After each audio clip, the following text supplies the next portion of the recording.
Paano nga ba makapagtrabaho bilang butcher dito sa Japan? Gusto nyong malaman? Manood lang para may matutunan. Pasok intro.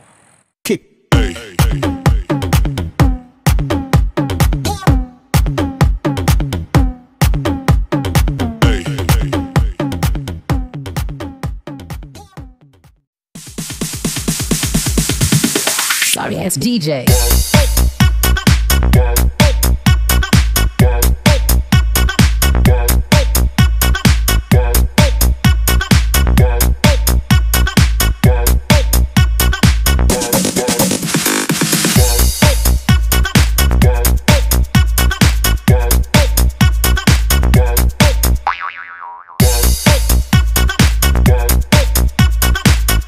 Filming from the land of the rising sun. What's up mga kabutcher?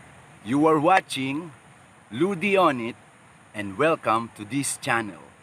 Sa video na ito, malalaman nyo ang step by step kung paano nga ba makapagtrabaho bilang butcher dito sa Japan.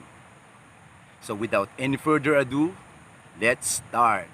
To give you a brief background of my work experience as a butcher in the Philippines. Nagtrabaho ako sa isang meat processing plant for 3 years and then lumipat ako sa isang retail meat shop as a retail butcher sa isang membership shopping establishment.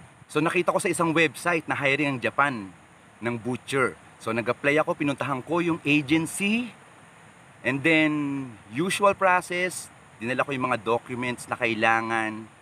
So nag-fill up ng application form, nag-exam. Ang exam na binibigay nila sa mga applicant is abstract reasoning. Ang abstract reasoning, para dun sa mga hindi nakakaalam, naka-butcher natin dyan, yun ay isang klase ng exam na sinusukat yung IQ ng isang tao. So basically, IQ test siya. Yung IQ test na yun, isa siyang klase ng exam na walang bumabagsak. Kung madali ba o mahirap yung exam? Well, sa una, madali siya. If I can recall it right, nasa 200 items yung abstract reasoning na yun. So, sa simula, madali eh. So, just to give you an example, mayroong 3 figures. Mayroong 4 na figures. So, bilog, kwadrado. Yung susunod na figure, yun ang dapat ang sagot mo. So kung i-analyze mo sa pagkakasunod-sunod ng mga figure, ang susunod na figure dapat doon is bilog based on sa nakalagay na mga figure. So madali lang siya, multiple choice, so bibilugan mo lang yung sagot, then presto, may answer ka na. So, ba't ko sinabi kaninang walang bumabagsak? Walang bumabagsak dahil sinusukat lang naman dun yung IQ ng isang tao. Ang magiging problema lang, kung nire-require ng isang company na ang average IQ na dapat na makuha mong result dun na exam is an average level at ang nakuha mo is below average, hindi ka naman talaga bagsak, but you are not qualified. After nun, initial interview, normal na interview lang, tell me something about yourself, your background, family background, work experience. Ang interview naman is Tagalog. So, para sa mga butcher natin na medyo hirap mag-English, huwag kayong mag-alala dahil initial interview, walang kaso kung mag-Tagalog or mag-English ka. Well, payo lang, kung English yung tanong sa'yo, sagutin mo na English. Pwede ka mag-Taglish kung gusto mo. Anyway, initial interview lang naman, walang bumabagsak doon. So after ng interview, in-schedule nila ako for the employer's interview, which is around 2 weeks after nung initial interview. So employer's interview day, limang kaming aplikante.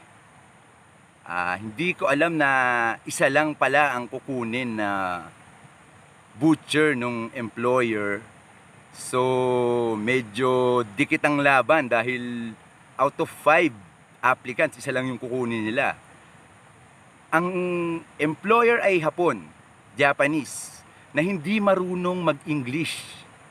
So tatanungin nyo ngayon kung paano magiging daloy ng interview. Meron silang translator. So yung translator na yon, dun sa interview namin, isa siyang Hapon pero magaling magtagalog. So again, usual question sa interview. Siyempre, initial question, tell me something about yourself, your work experience, family background, kung nakapag-abroad ka na ba. So mga ganong klase lang naman ng tanong. Pero meron silang trade test. So ang pinagawa sa amin nun, pagdidebonin kami ng manok. Kaya nagulat ako merong 5 roasted chicken dun sa interview room. Anong gagawin dyan? So yun pala, ipapadebone sa amin yun. Kaya lang ang nangyari, hindi pinadebone sa amin yun dahil nalaman nga nung Hapon na walang marunong magdebone sa amin ng manok. So lahat kaming applicant doon, pork and beef ang alam i-debone. So ang pinagawa sa amin nung Hapon, pinademo niya sa amin kung ano yung ginagawa namin sa trabaho. So yung nauna, ginawa niya kung paano yung pagkatay ng baboy. Yung una, pangalawa, pangatlo, pang-apat, lahat sila ganon. Ide-demo mo lang, paano mo sinisimulan yung trabaho mo. Kunyari may baboy dyan sa harap mo, sige, katayin mo yan. Nung time ko na, ang ginawa ko, ang sabi ko naman, sir, yung sa akin na sisimulan ko siya dun sa pagtatastas ng baboy. Since dinibone na kinatay na nila lahat, sa akin naman gagawin ko kung paano magtastas ng baboy. So medyo naiba ako doon sa trade test na yon, kaya possible na isa yun sa naging edge ko, kaya ako natanggap. Dahil nung dumating ako sa company, Kaisha sa Nihongo, nung dumating ako sa company, doon ko nalaman na hindi pala sila nagkakatay ng baboy doon. Dumarating yung mga baboy doon, katay na. So ang trabaho na lang namin is magdi-debone at magtitrim ng baboy. So yung klase ng interview na ginawa sa amin is panel interview siya. Panel interview in a way na kaming 5 aplikante, sabay-sabay kami i-interviewin. So pinapasok kami sa interview room o conference room. Pinaupo kaming lahat doon. Tapos isa-isang i-interviewin. So malalaman mo yung itatanong, malalaman mo yung mga sagot ng co-applicant mo. So dun pa lang, possible na malalaman mo kung may edge ka dun sa mga co-applicant mo, kung mas lamang ka sa experience, kung mas lamang ka sa ability sa nasabing trabaho. So nung ako, somehow naisip ko na tingin ko mas lamang ako sa kanila based on my experience working as a butcher. Interview is umabot siya around 30 to 45 minutes if I remember it right. So after ng unang interview, pinalabas kaming lahat, kaming 5. Then nagpatawag ng 3.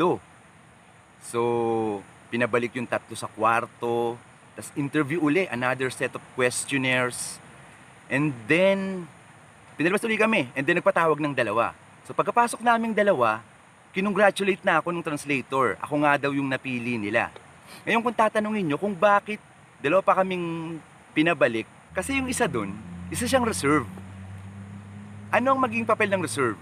Ang magiging papel ng reserve, pag nagpa-medical at bumagsak yung napili, siya yung papalit doon sa napili. So, yung reserve sabay din na ipapamedical. Right after ng sabihin na ako nga yung natanggap, pinapirma kagad nila ako ng contract. So yung contract doon nakalagay na 1-year contract, tapos nakalagay doon yung salary, kung paano yung magiging, kung ano yung trabaho, regarding sa mga babayaran, sa mga overtime, lahat ng kailangan mong malaman regarding dun sa magiging trabaho mo dun sa Japan, nakalagay doon sa contract. So after signing of contract, nag-orientation ka agad. So ito na ang medyo magiging catch. Doon ko nalaman sa orientation na kailangan mong mag-aral ng Nihongo for 3 months. Well, actually 3 to 4 months. At minsan yung ibang kabatch ko sa pag-aaral ng Nihongo, may dalawang estudyante doon na 5 months ang binigay sa kanila, ang request sa kanila nung employer nila na mag-aral ng Nihongo. Suswertihin ka nga naman. So yun yung kaibahan. Para sa mga kabutcher natin dyan na nag-a-apply sa Canada, dito sa Japan, kailangan mag-aral ng Nihongo for 3 to 4 months. Habang pinaprocess yung visa mo, after nun, pag-receive mo ng visa, diretso lipad ka agad sa Japan, trabaho. So after ng orientation, the following week, pinag-medical na ako. Bakit 1-year contract lang? Pagdating mo sa Japan, sa pagtatrabaho mo ng 10 months, pag-examine ka nila. At pag pinasa mo yung exam na yun, doon ka magkakaroon ng another 1-year contract and then another 1-year contract. So, all in all, 3-year contract yung ibibigay sa'yo ng employer mo sa Japan. So, yun yung kaibahan ng mga nag-a-apply sa Canada at sa Japan. Sa Canada kasi, kailangan mong ipasa yung IELTS di ba? Dito sa Japan, mag-aral ka lang, hindi mo kailangang pumasa ng exam. Basta mag-aral ka lang, tapusin mo yung 3 or 4 months. Automatic yun. Pag dumating yung visa mo, diretso ka na sa Japan, trabaho. Paano kung hindi makapasa sa exam? Pag nandito na sa Japan. Ang masasabi ko dyan, wala pa akong alam na hindi nakapasa ng exam. Dahil madali lang yung exam. At re-reviewin ka rin naman nung Pilipino na broker doon sa agency dito sa Japan. So yung exam doon, kung ano lang yung trabaho mo sa Japan, yun lang din yung exam mo. Kaya sobrang maliit yung chance para hindi ka makapasa doon sa exam na yun. Tatanungin nyo kung after 3 years, uuwi na ba ng Pinas o pwede pang ma-extend uli ng pagtatrabaho dito sa Japan. Ang sagot doon, depende sa employer mo. Kung nagustuhan ka ng employer mo, possible na pabalikin ka. So pagka sinabing papabalikin ka, before matapos yung 3 years, yung pangatlong taon mo dito, pag-examine ka uli nila. Yun, medyo mahirap na yung exam, pero I'm sure mapapasa mo pa rin yun Yung kabatch ko, nag-exam siya, bumagsak. Pinag-exam uli siya after 2 or 3 months, bumagsak na naman. Ngayon, kailangan niyang, uuwi na siya ng Pinas, pero kailangan niya bumalik ng Japan para mag-exam lang. So, ganun siya nagustuhan nung kanyang amo dito sa Japan. Nakadalawang bagsak na siya, tapos pinabalik pa uli para mag-exam. Para kung mapasa mo yon, yung exam na yon, bibigyan ka pa ng another 2 years na contract. Pagka uwi mo sa Pinas, bakasyon, then babalik ka na uli for another 2 years contract. Ngayon, after 2 years, ang sabi sa amin nung president namin o nung employer namin, after 2 years, 5 years ang contract na ang ibibigay sa'yo. So yun hindi pa tayo dumarating sa ganun, malalaman natin yan sa mga susunod na taon. Medyo matagal pa yun, pero pwede nyong antayin.